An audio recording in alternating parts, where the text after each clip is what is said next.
وقت بخیر. بالاخره انتظار به پایان رسید و ویزه لاتری امریکا 55,000 گرین کارت از طرف امریکا وقتش تعیین شد که توزیع میشه و خوشبختانه افغانستان یکی از این کشورهایی است که در این پروسه سهم داره.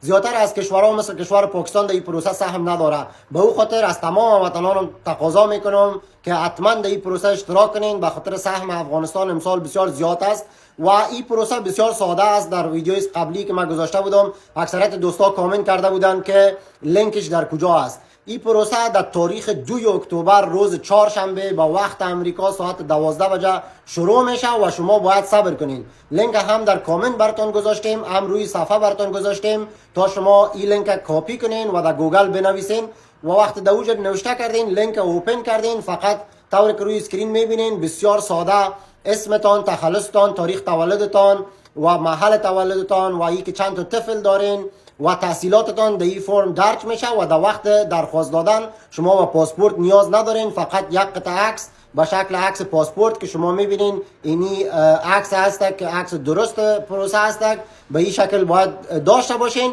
و کسایی که شما عکس ضرورت دارین ضرورت نیست که پیش عکاس برین، فقط هر تلفنی که دارین در یک پشت بک‌گراندتان سفید باشه در بغل یک دیوال استاشه این عکس بگیرین و ایره شما میتونین سایزش مطابق از این پروسه عیار بسازین و بعد از اینکه بر از این پروسه درخواست دادین امو کانفرمیشن نمبرتون حتما همراه خود سیف کنین، در یک جای همراه خود داشته باشین که وقت قرعه کشی شروع شوه باز شما بتونین نتایجتون چک کنین. این پروسه بسیار ساده است، شما از تمام جای دنیا میتونین به این پروسه درخواست بدین. اگر در آلمان هستین، اگر در افغانستان هستین، خوشبختانه افغانستان یکی از کشورهایی است که سهم داره، کشورهای مثل پاکستان در این پروسه سهم نداره.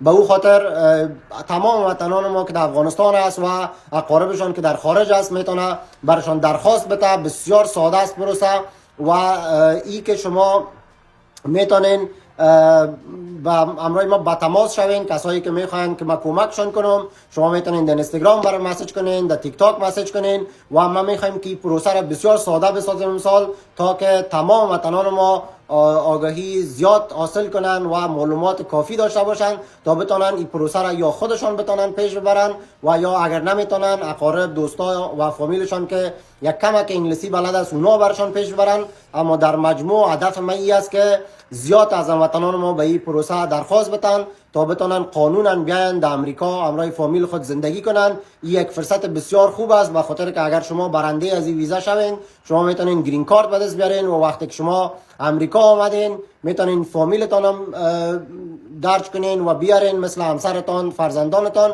این پروسه بسیار یک پروسه خوب است. زیادتر از وطنان ما از همین طریق آمدن و فعلا همینجا در امریکا زندگی میکنن و این یک فرصت طلایی است دیگه. از تمام وطنان ما خواهش میکنم که در این پروسه حتما